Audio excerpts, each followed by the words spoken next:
Welcome back to परीक्षा race YouTube platform. साथियों, हम लोग पिट 2022 के लिए मॉक टेस्ट सॉल्व कर रहे हैं।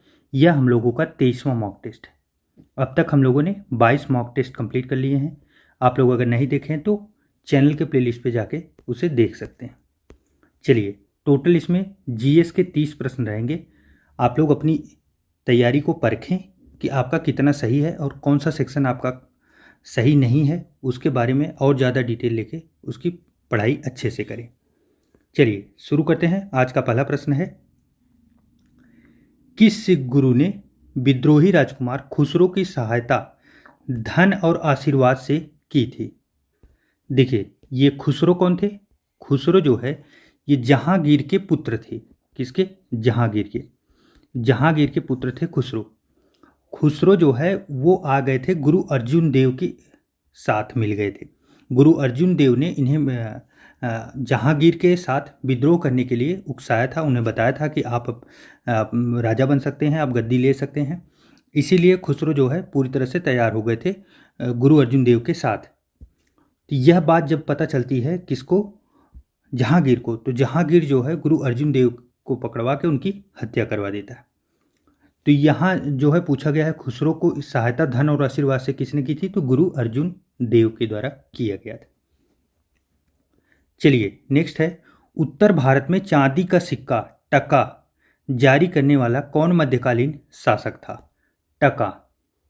देखिए, जो दिल्ली सल्तनत में इल्तुतमिश था, वास्तविक दिल्ली का संस्थापक वही था, क्योंकि वो लाहौर से राजधानी दिल्ली ही लेके आता है। वही टका जो है चांदी के सिक्के को टका जारी किया था इल्तुतमिश के द्वारा। और हाँ, एक फैक्ट और यहाँ पे ये है कि उस समय तांबे के सिक्के भी जारी किए गए थे, जिसका नाम क्या था? तो जिसे जीतल कहा जाता था। जीतल महत्वपूर्ण है, याद रखिएगा। चलिए नेक्स्ट है, पंडदत्त को किसने सौराष्ट्र का प्रांतपति बनाया था? देखिए, पंडदत्त को सौराष्ट्र का प्रांतपति जो है वह स्कंदगुप्त ने बनाया था। कौन? स्कंदगुप्त। स्कंदगुप्त कौन था? यह अंतिम महान शासक था। किसका? गुप्त साम्राज्य का। गुप्त साम्राज्य का अंतिम महान शासक था। अंतिम नहीं था, अंतिम महान। महान लोगों में जो सबसे अंतिम था वह था। चलिए नेक्स्ट है, आजीवक संप्रदाय के संस्थापक कौन थे? देखिए, जो आजीवक संप्रदाय था इसके संस्थापक मक्खली गोसाल थे। इन्होंने क्यों इसकी स्थापना की थी, ये भी एक महत्वपूर्ण फैक्ट है। तो आप लोग जानिए, महावीर के ये बहुत बड़े शिष्य थे मक्खली गोसाल। किसके? महावीर के।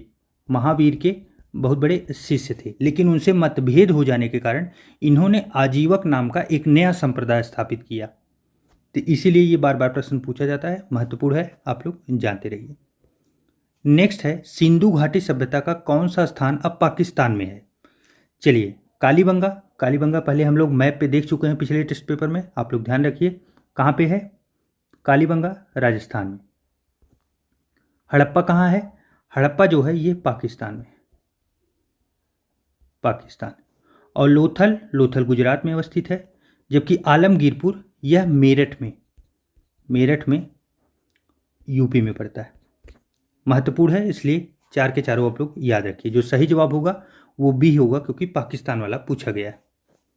चलिए नेक्स्ट है, निम्नलिखित में से किसने 1935 के अधिनियम के बारे में कहा था, एक कार जिसमें ब्रेक तो है पर इंजन नहीं? एक कार जिसमें ब्रेक तो है पर इंजन नहीं, यह 1935 के अधिनियम को किसने कहा था? तो ये जवाहरलाल नेहरू जी के द्वारा कहा गया कथन है। चलिए नेक्स्ट है, 1919 के भारत सरकार अधिनियम के द्वारा क्या आया था? देखिए, भारत सरकार अधिनियम जो 1909 में लॉन्च करती है। यहाँ पे देखिए, अंग्रेजों की फूट डालो राज करो की नीति जो है, डिवाइड एंड रूल, ये बहुत ज़बरदस्त आपको देखने को मिलेगी। 1909 में ही ये सांप्रदायिकता शुरू कर देते हैं, मतलब सभी धर्म जाति इसके आधार पर बांटना ये शुरू कर देते हैं। 1909 में मार्टिन चेम्सफोर्ड सुधार जो आया था, उसमें मुसलमानों के लिए पृथक सांप्रदायिक प्रतिनिधित्व दे दिया गया। और उसके बाद जब 1919 आया तो इसको और ब्रॉड लेवल पे बढ़ा दिया गया। मुसलमान को तो पहले से मिला था, इसे सिख, भारतीय ईसाइयों और एंग्लो इंडियंस को भी दे दिया गया इसमें। तो इसमें क्या होगा, सांप्रदायिक निर्वाचन मंडल का विस्तार किया गया। महत्वपूर्ण फैक्ट है, आप लोग याद रखिए। नेक्स्ट है, निम्न में से किसने सांप्रदायिक अधिनिर्णय घोषित किया था। देखिए यहाँ पे भी सांप्रदायिकता के बारे में ही प्रश्न पूछा गया है। तो बाद में जाके रैमजे मैकडोनाल्ड ने 1932 में एक और कदम आगे बढ़ाया। अभी तक तो आप लोगों ने देखा कि मुसलमान को पृथक किया गया, ईसाई जो विभिन्न धर्म जाति थे, जात धर्म के हिसाब से उन्हें अलग अलग करके सांप्रदायिकता बढ़ाई गई। अब रैमजे मैकडोनाल्ड जो थे, ये ब्रिटेन के जब प्रधानमंत्री बनते हैं 1932 में, ये क्या काम करते हैं कि सांप्रदायिक निर्णय लेके आते हैं, जिसे कम्युनल अवार्ड बोला जाता है। इसमें इन्होंने एक कदम और आगे बढ़ाया, दलित वर्ग को भी अल्पसंख्यक मानकर हिंदुओं से अलग कर दिया। तो ये कार्य किसने किया था, रैमजे मैकडोनाल्ड ने। इसी के विरोध में गांधी जी आमरण अनशन करते हैं और इसी के बाद जो है पूना पैक्ट होता है अंबेडकर के साथ गांधी जी का। महत्वपूर्ण फैक्ट है, आप लोग याद रखिएगा। नेक्स्ट है, जलियांवाला बाग हत्याकांड की जांच के लिए बनाई गई समिति का नाम क्या था। जलियांवाला बाग हत्याकांड कब होता है, पहला फैक्ट ये है 13 अप्रैल 1919 को। और इसकी जांच के लिए कौन बनाया जाता है, तो हंटर कमीशन की नियुक्ति की जाती है 1919 में ही 14 अक्टूबर को। अच्छा, एक प्रश्न और पूछा जाता है कि हंटर कमीशन में कितने लोग थे। तो इसमें देखिए 4 अंग्रेज सदस्य थे, 4 अंग्रेज थे और भारतीय जो इसमें शामिल थे वो 3 थे, 3 भारतीय। और भारतीय में कौन कौन थे, तो चमनलाल सीतलवाड़ और पंडित जगत नारायण, और उनके साथ साहबजादा सुल्तान अहमद खां, ये 3 लोग भारतीय थे इसमें। चलिए नेक्स्ट है, बंग भंग के बाद कौन सा आंदोलन शुरू हुआ था। देखिए बंग भंग की बात की जा रही थी, ये कब का आंदोलन की बात की जा रही है, ये बात की जा रही है बंगाल के विभाजन के समय। बंगाल का विभाजन कब हुआ था, 1905 में। 1905 लॉर्ड कर्जन उस समय गवर्नर जनरल था। देखिए उसी के समय हुआ था। तो बंग भंग आंदोलन शुरू में हुआ था, लेकिन इसका बाद में जाके स्वदेशी आंदोलन चलाया गया था। स्वदेशी आंदोलन में क्या था कि विदेशी वस्तुओं का बहिष्कार करना है, उनके जला देना है और उसके बाद स्वदेशी चीज़ों को अपनाना है। चलिए नेक्स्ट है, पृथ्वी की सतह का वह भाग जो पानी से ढका है लगभग कितना है। यह काफ़ी आसान सा प्रश्न है, उम्मीद है सब इसका उत्तर दे देंगे। तो लगभग 2/3 जो है वह पानी से ढका हुआ है। लगभग आप अगर इसे परसेंटेज में बोले तो लगभग 70% के आसपास। चलिए नेक्स्ट है, निम्नलिखित में से किस एक महाद्वीप में उसके संपूर्ण क्षेत्रफल में मैदानी भाग का प्रतिशत सर्वाधिक है। मैदानी भाग का प्रतिशत सर्वाधिक है, यह कौन सा है, ये यूरोप में है। यूरोप का जो क्षेत्रफल है महाद्वीप का पूरा, उसमें मैदानी भाग सबसे अधिक है। आप लोग इसे याद रखिएगा। चलिए नेक्स्ट है, लातूर किस प्रांत में स्थित है। लातूर किस प्रांत में स्थित है, तो देखिए लातूर महाराष्ट्र में है। अच्छा, लातूर के ऊपर प्रश्न क्यों बन रहा है, तो लातूर के ऊपर इसलिए प्रश्न बनाया जा रहा है कि 1993 में यहाँ एक भयंकर भूकंप आया था। इसी वजह से यहाँ तभी से ये बराबर प्रश्न पूछ लिया जाता है कि लातूर कहाँ अवस्थित है। नेक्स्ट है, पीर पंजाल श्रेणी पाई जाती है। पीर पंजाल श्रेणी, तो पीर पंजाल श्रेणी क्या है, यह हिमालय की एक श्रेणी है। कहाँ अवस्थित है, तो ये जम्मू और कश्मीर में अवस्थित है। अच्छा, कई बार हिमालय की श्रेणियाँ ऊपर से नीचे अर्थात उत्तर से दक्षिण पूछ ली जाती है, तो उसको याद कर लीजिए आप लोग, काल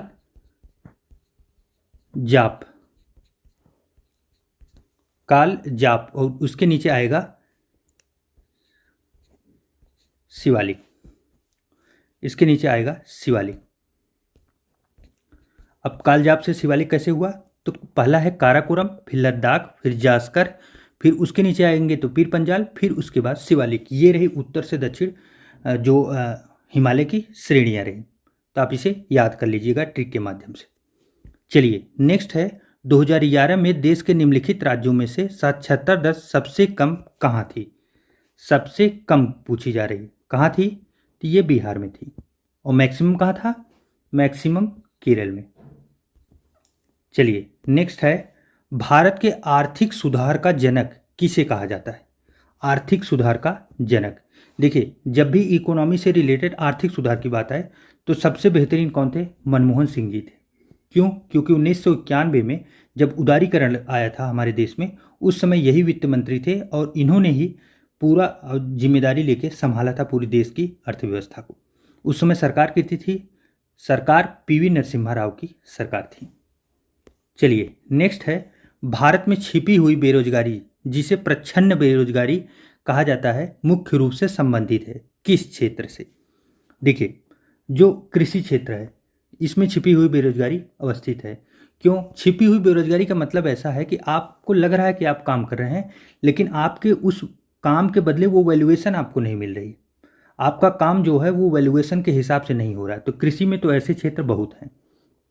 ग्रामीण क्षेत्रों में भी आप देखेंगे कि लोग काम तो कर रहे हैं, लेकिन उतने काम के एवज में वो उतना मुनाफा नहीं बना पा रहे हैं।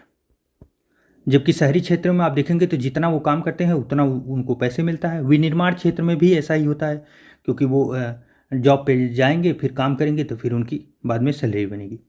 तो इसमें से कौन सा सही होगा? तो सही होगा 1 और 2, ऑप्शन नंबर डी। चलिए, नेक्स्ट है, निम्नलिखित में से किस उत्पाद को हरित स्वर्ण जिसे ग्रीन गोल्ड कहा जाता है? तो ग्रीन गोल्ड किसे कहा जाता है? बांस को। इंपॉर्टेंट फैक्ट है, याद रखिएगा। नेक्स्ट, बैंकों के नकद कोष अनुपात में कमी का प्रभाव होता है। देखिए, बैंकों के नकद कोष अनुपात में कमी, यह नकद कोष अनुपात है क्या? देखिए, नकद कोष अनुपात है यह कि आरबीआई जो है वो सभी बैंकों को कुछ पैसे रखने के लिए हमेशा एक अनुपात बनाती है कि आपको, मान लीजिए बैंक है, बैंक के पास बहुत सी जमाएं आई, तो क्या करेगी? वो जमाएं बैंक जो है सबको ऋण के रूप में दे के पैसा मुनाफा कमाएगी? नहीं, आरबीआई बोलती है कि एक इतने परसेंट का स्लैब मैं बना रहा हूँ, इतने परसेंट आपको रखने पड़ेंगे हमेशा कैश के रूप में, उसके ऊपर आप पैसे नहीं बना सकते। इससे ऐसा क्यों करती है आरबीआई? क्योंकि कभी भविष्य में अगर कोई क्राइसिस आई, कहीं हल्ला हो गया, कहीं हौफा उड़ गया कि ये बैंक बंद होने वाली है, ऐसे वैसे, तो कोई इमरजेंसी में ज़्यादा लोग पैसे निकालने के लिए आ गए, तो उस समय आपके पास नगद पैसे हो, ऐसा ना हो कि आप कोलैप्स कर जाएं। इसीलिए नगद कोष अनुपात सृजन किया गया, ये आरबीआई के द्वारा निर्धारित किया जाता है। तो यहाँ पूछा जा रहा है कि मान लीजिए 5% है, 5% नगद कोष अनुपात आरबीआई ने फिक्स कर लिया, मान लीजिए, अनुमान मैं बता रहा हूँ। उसके बाद फिर क्या हुआ कि अगर इसमें कमी करती है आरबीआई, मान लीजिए इसको 4% कर दी, तो 1% एक्स्ट्रा पैसे बैंकों के पास हो गए कि जो पैसे गवर्नमेंट बैंक जो है वो जगह जगह लगा के उससे पैसे कमा सकती है, क्योंकि उसे लोन दे सकती है, किसी चीज़ को खरीद सकती है, कुछ और कर सकती है, तो उससे वो पैसे कमा सकते हैं। 1% एक्स्ट्रा हो गया, तो नगद कोष अनुपात अगर आरबीआई घटा रही है तो वो बैंकों को पैसे कमाने का मौका दे रही है। बैंकों के आय में वृद्धि होगी? हाँ, होगी। बैंकों के द्वारा प्रतिभूतियों की मांग में वृद्धि होगी? हाँ, बिल्कुल होगी।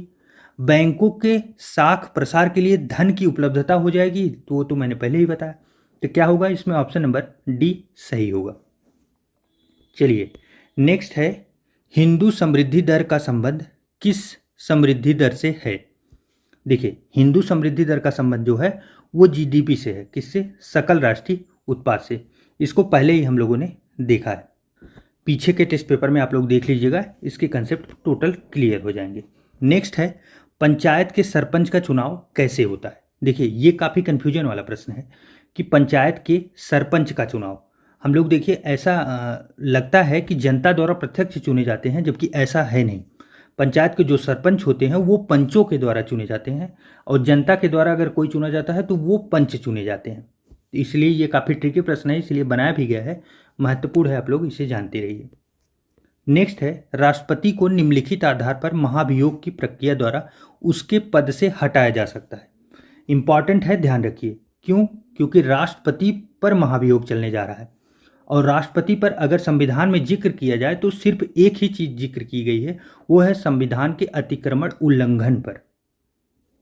तो इसलिए यहाँ पे देखिए, सिद्ध, कदाचार, असमर्थता, ये सब चीज़ें किसके लिए? सीजेआई हैं, चीफ जस्टिस ऑफ इंडिया जो हमारे हैं उनके लिए है, और अदर पोस्ट के लिए, लेकिन राष्ट्रपति के लिए सिर्फ एक ही है, संविधान के अतिक्रमण या उल्लंघन पर उन्हें हटाया जा सकता है। चलिए, नेक्स्ट है, भारत में प्रजातंत्र इस तथ्य पर आधारित है कि तो हमारे देश में प्रजातंत्र कैसे झलकता है? ऐसे झलकता है कि जनता को सरकारों को चुनने या बदलने का अधिकार प्राप्त है, क्योंकि हम लोग देखिए विधायक या सांसद के माध्यम से सरकार बदल सकते हैं। यही है प्रजातंत्र की सबसे बड़ी खासियत। इसलिए जो सही जवाब बनेगा वो क्या बनेगा? Option number C. नेक्स्ट है, निम्नलिखित मौलिक अधिकारों में से कौन सा केवल भारतीय नागरिकों को ही उपलब्ध है? महत्वपूर्ण फैक्ट है, आप लोग ध्यान रखिए, क्योंकि भारतीय नागरिकों की सिर्फ बात की जा रही है। यहाँ पे विदेशी नागरिक जो हमारे देश में रह रहे हैं उनके लिए नहीं है। तो इसमें कौन सा होगा? अवसर की समानता। अवसर की समानता यह कौन से अनुच्छेद में है? अनुच्छेद जो है अनुच्छेद 16 में। 16 में इसका जिक्र किया गया। अच्छा, कौन कौन से अनुच्छेद हैं जो भारतीय नागरिकों को सिर्फ हैं? तो आप लोग ध्यान रखिए, एक अनुच्छेद 15 है, एक 16 है, उसके बाद फिर आपको एक 19 मिलेगा, और उसके बाद एक 29 मिलेगा, और एक 30। यह सिर्फ और सिर्फ भारतीयों के लिए है, किसी विदेशी नागरिकों को नहीं है। तो आप लोग इसे विशेष ध्यान रखिएगा।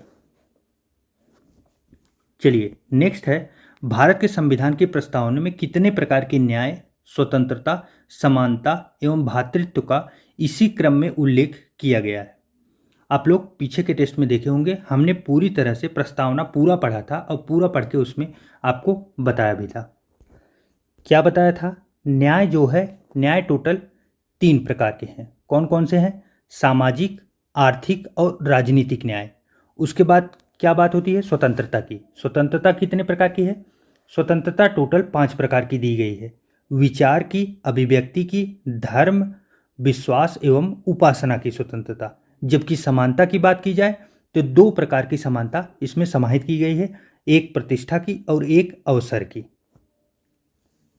और उसके बाद भ्रातृत्व, भ्रातृत्व की जो बात की जा रही है उसमें बंधुता का उल्लेख किया गया है।